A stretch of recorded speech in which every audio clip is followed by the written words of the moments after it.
Good evening. Hello, everybody, and thanks for joining me.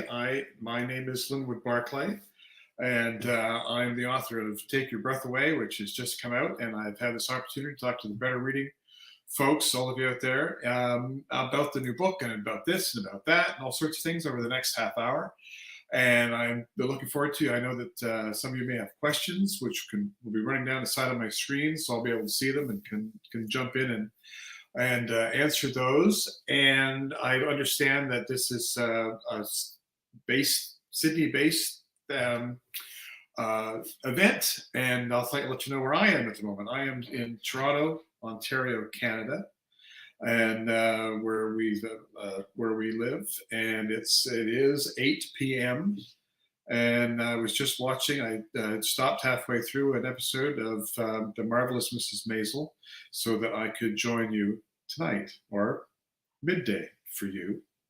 I would really hope someday, I would love to get back to Australia. I did a book tour in Australia and New Zealand, and I believe it was 2009 for, I'm trying to remember the name of the book, what it came for. I think it was Fear the Worst. And we were gone my wife came with me. We were gone for the better part of a month because we started in Hong Kong, where we spent about 3 or 4 days. And then we came to Sydney, and then we were in Canberra and Melbourne and Brisbane before we then flew. And so that was about a good 2.5 weeks or more. And then from there, we went to New Zealand and toured there for a week, and then came back home to Canada. And it was just an amazing, memorable, wonderful trip. And I got to spend some time with one of your, I'm sure, favorite authors, a guy by the name of Michael Robotham, who's a very good friend. And I've been lucky enough to see him a few times when he's been in Toronto for festivals. And it's been nice to see him. He's one of my favorite writers. And I met him at an event somewhere in the States at a conference. Turned around and there he was. He had the name, "Hi, I'm Michael Robotham." And I had just recently read The Suspect, which I thought had one of the best opening chapters of any thriller I had ever read. But enough about him. Let's talk about, let me tell you about Take Your Breath Away. So I was going to hold up a copy, but it's at the center of my screen here. I don't know whether you see that, but I'm going to hold up a copy. And right over here, I'm in my study, by the way, which is just at home where I work, which is full of all sorts of ridiculous things, and an antique typewriter behind me and all this crazy stuff. But anyway, this is the book. And it's got some lovely reviews, which is just a wonderful thing.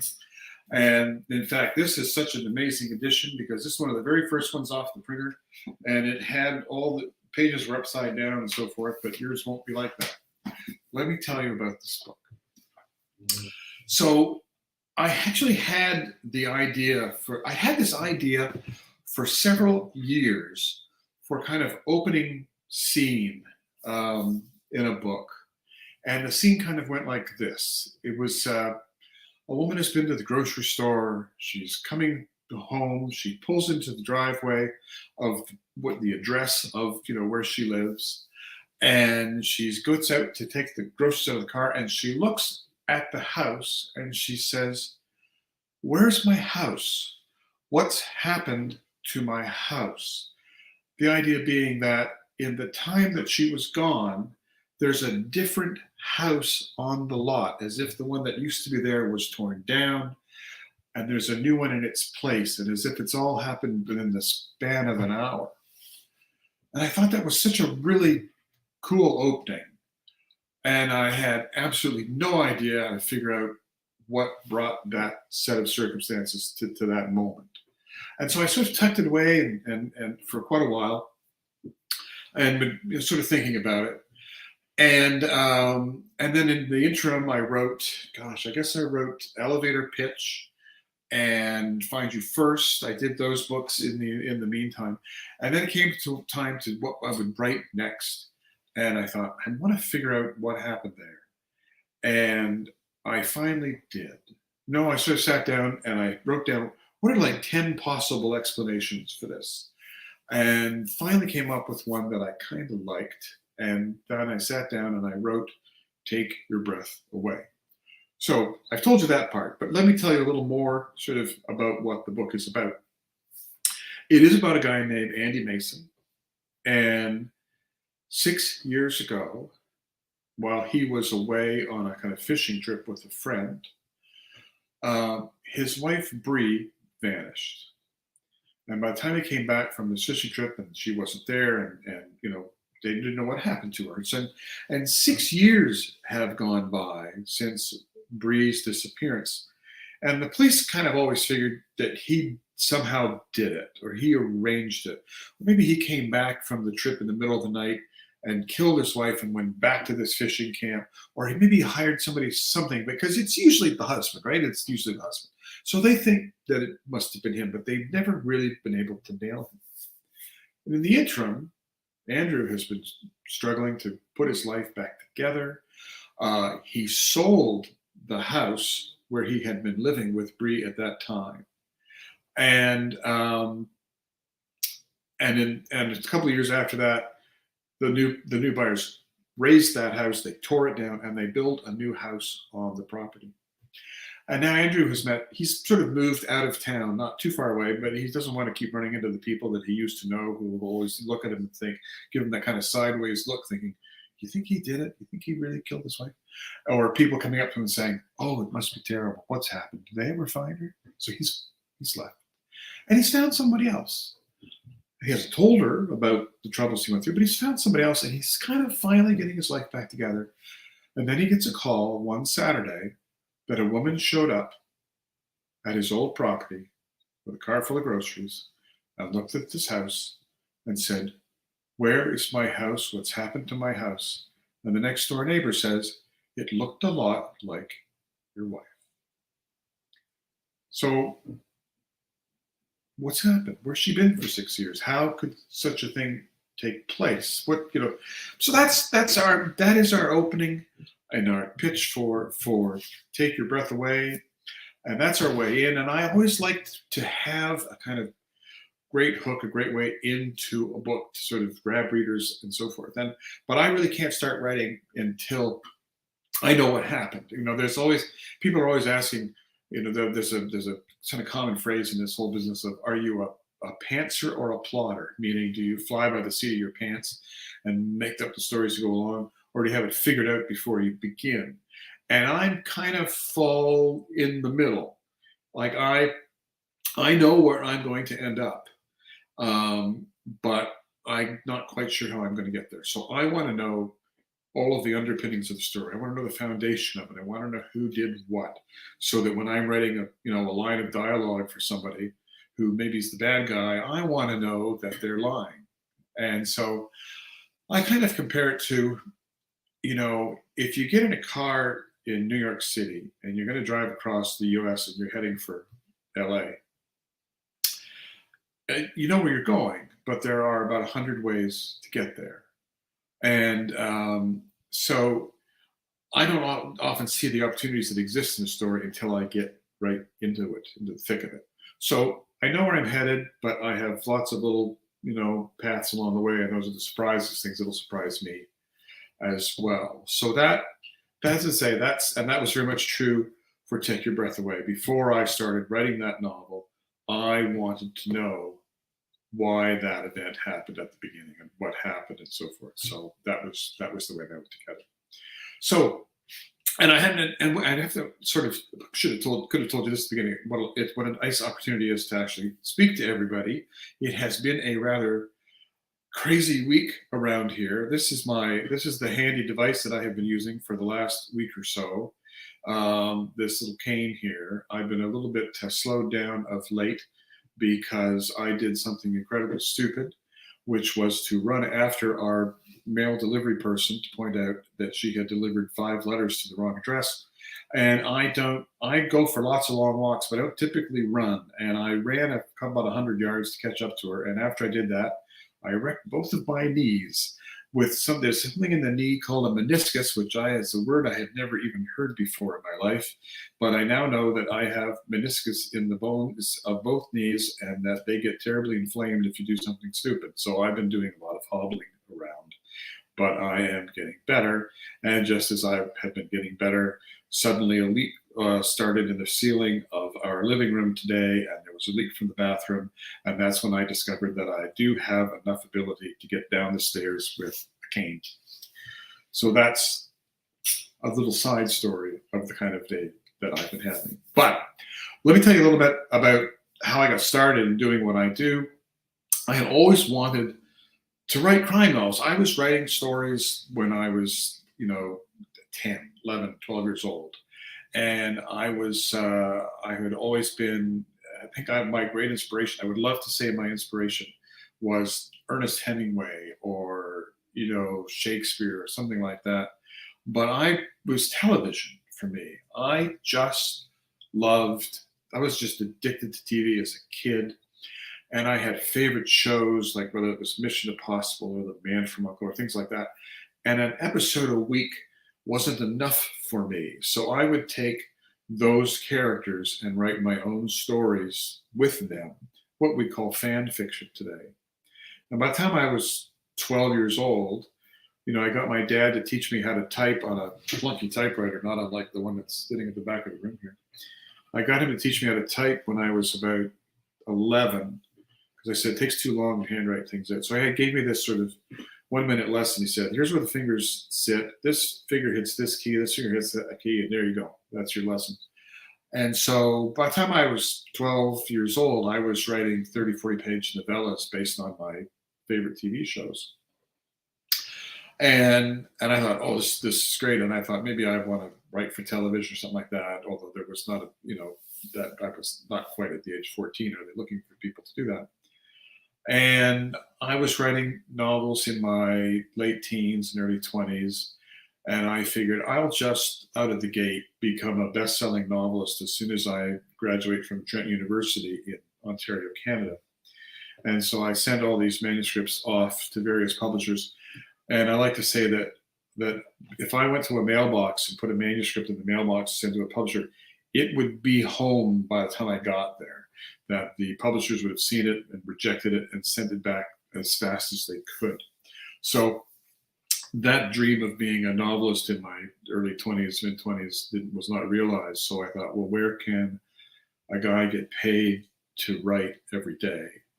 And I had a path, like Michael Robotham's. I went to work in the newspaper business at the age of 22 and worked in newspapers for the better part of 30 years. The most of that time at the largest circulation paper in Canada, which is the Toronto Star. And so I was hired there in 1981 as an editor, even though I'd been a reporter at some other places. They needed editors. And I went in to get a job as a reporter. And they said, well, we don't need reporters. We really need copy editors and so forth. Do you have a lot of experience editing? And I said, sure, which was not true. And so I did quite well at that. I was an editor for many years. And then an opportunity presented itself after I'd been an editor for about 12 years to do a humor column. So I switched, and now I was actually writing full-time, writing 3 columns a week for the paper. And I call it a humor column, but I just say it's allegedly a humor column because when you write humor in a newspaper, when you write satire, unless there's a little banner that says it's satire, there will always be some reader who thinks it's true. For example, one time I wrote, remember there used to be this Russian satellite for years that was orbiting Earth and it finally crumbled into pieces and crashed. And I said, I was writing a piece about places to send your kids for summer camp. And I said, you could send them to Mir Space Station Camp. But if you do, dress your kids very warmly because it's cold in space, and you might want to send them up with several rolls of duct tape because there are a lot of holes in the hull. Now, that would strike most people as silly, satirical stuff. But I swear to God, a guy found the paper the next day and he said, you didn't put in a phone number. Now, wouldn't you love to have been that guy's kid? Like, guess where you're going? You're going right into orbit. So I did that column for quite a while, and I did 3 books that were published just in Canada, sort of humor books, three humor books and a memoir. about the years when I ran trailer park. I don't know if you call them caravans, but when I was in my teens after my dad died. And then I wrote the first novel, which was a sort of comic thriller called Bad Move. And I got a character named Zach Walker, and I did 4 novels about him. God, where are they? Right here at my very fingertips. There was the first one, was Bad Move. I did 4 books about Zach Walker, and they did not set the world on fire. But the book that did was the 5th novel I wrote, which was a book called No Time for Goodbye. And that was the book that changed everything for me. That book became a huge kind of global bestseller. And that was when I left the newspaper business. So that kind of in a nutshell is kind of how I've gotten to this point. And so Take Your Breath Away is, I believe, it might even say on the inside, you tend to forget after a while. I believe this is my 21st novel. And there's also a little treat coming not long after this one. I wrote a book. And by the way, I remind everyone that if you have questions, throw them on the comments part of the screen there, and I can jump in and deviate from this soliloquy and to answer some questions. But I have something else that's coming out this year in addition to Take Your Breath Away that I want to take a moment to tell you about. I have another book that's coming out. I believe it's coming out first as an ebook, but I believe it's going to be out in print in Australia by September. And this is a novel called Look Both Ways. And this is a book that I actually wrote a couple of years or more ago. And it's a little different than what I typically do. So my publisher has been trying to figure out what to do with it and when to bring it out.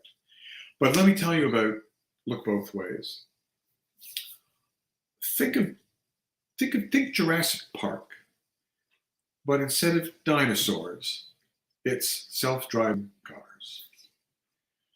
Hang on. Oh, we have comments. I'm going to stop. I just was on the wrong thing here. We have all kinds of them. All right.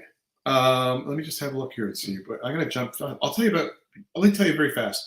Look Both Ways. Think Jurassic Park, but it's self-driving cars, not dinosaurs. And it's about a test community on an island where a big car company has made this arrangement. They're ready to take their conventional cars, put them on the mainland, and everybody gets one of these new autonomous, amazing vehicles for use for a month. It's part of a grand experiment because when all the cars are self-driving, they all kind of talk to each other, and the accidents will be a thing of the past. And the trouble is that a virus gets introduced into the system, and all the cars essentially become homicidal. Think of like if you were on an island with 1,000 Christines. That, in a nutshell, is Look Both Ways. Now I'm going to start looking for some questions. So here's a question from Tanya. Tanya says, "What inspires you to write? What are the inspirations behind your stories?" Well,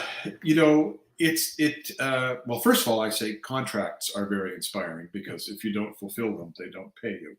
But aside from that, when you write a book a year, as I do,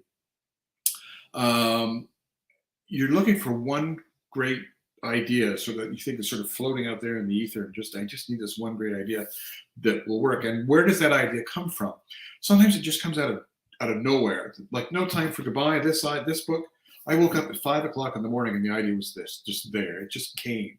And other times there'll be something in the news, or there'll be some little thing that just twigs an idea. Like, for example, when I did the most recent book I did, which was Find You First, which was about a guy who was looking for his grown children from a sperm donation years ago, and he wants to get in touch with them because he's dying, and who's he going to leave his fortune to, and so forth.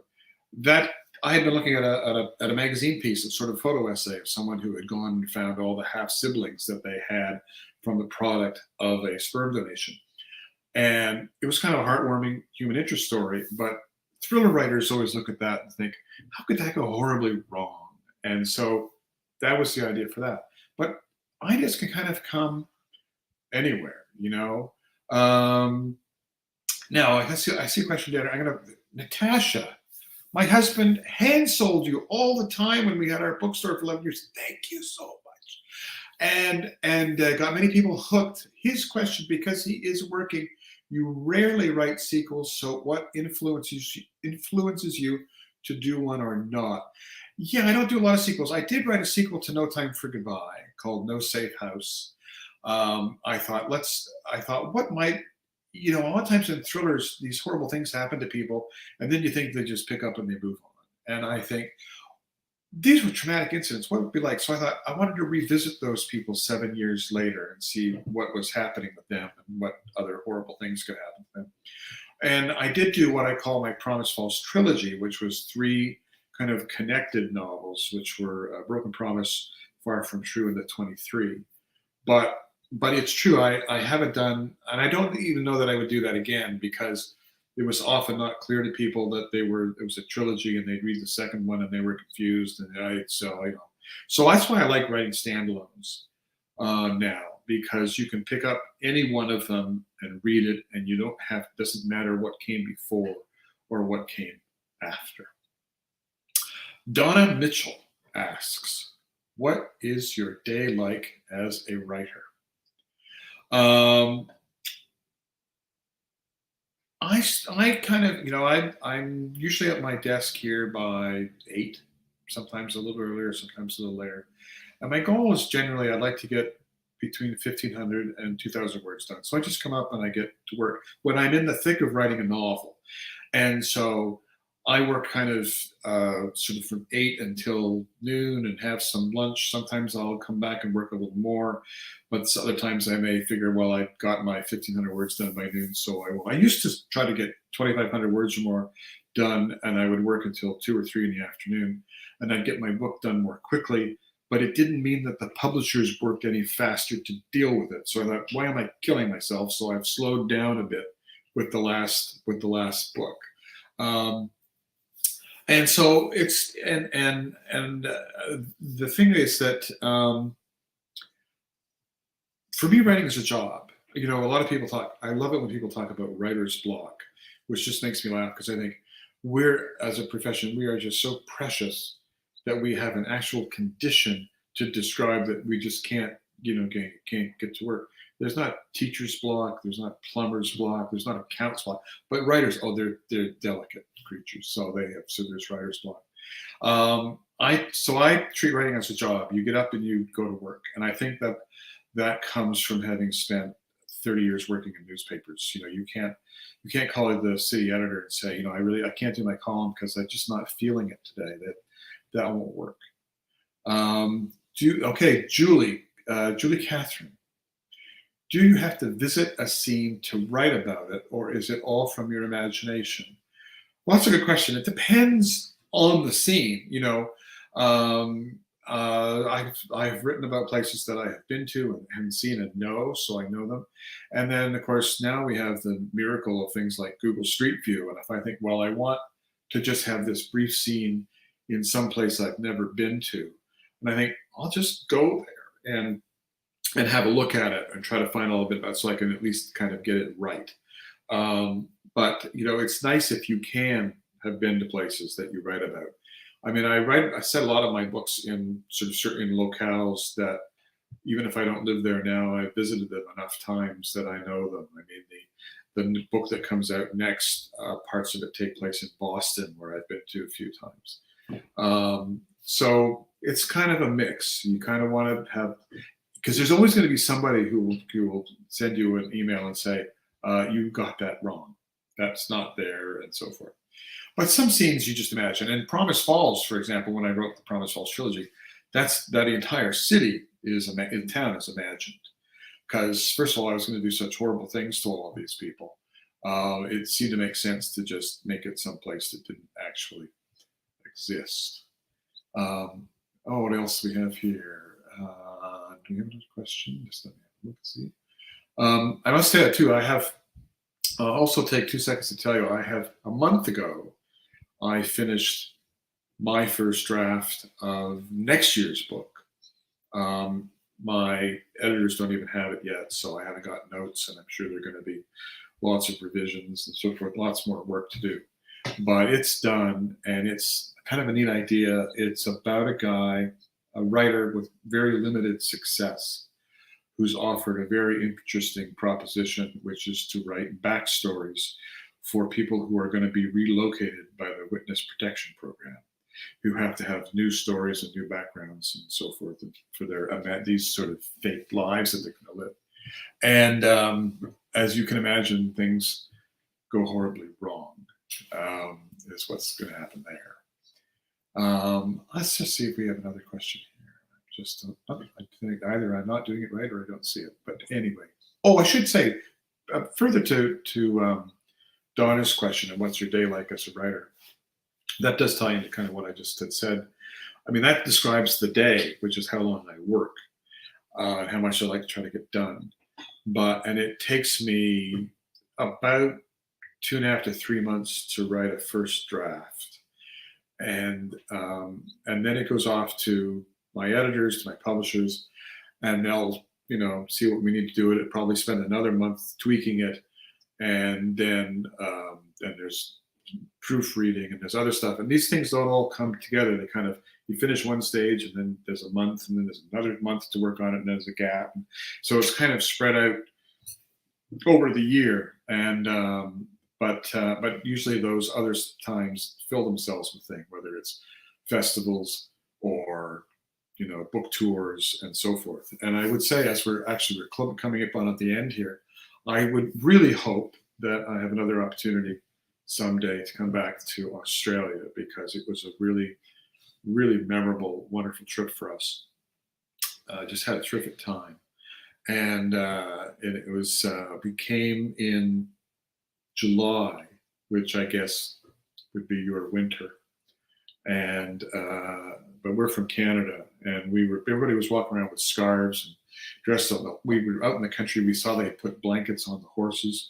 We were just in like a sport jacket. It was wonderful. Oh, who are some of Ann Miller has a question.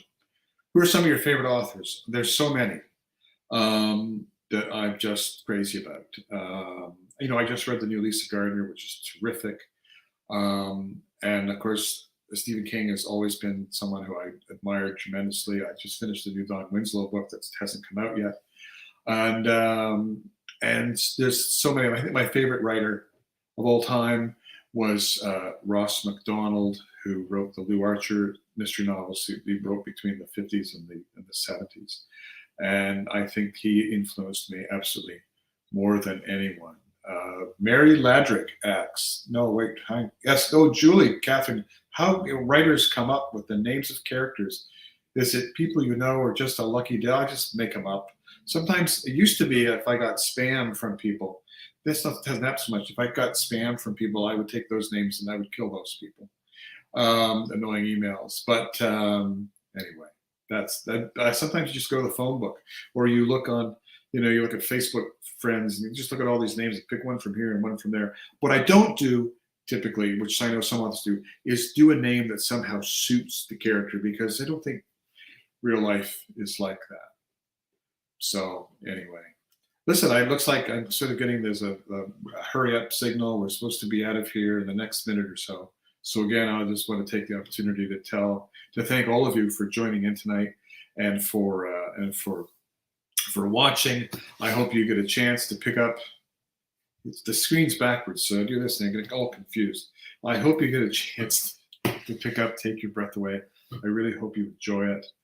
And I just want to thank all of you for your support and for being with me here tonight. Have an absolutely wonderful rest of your day.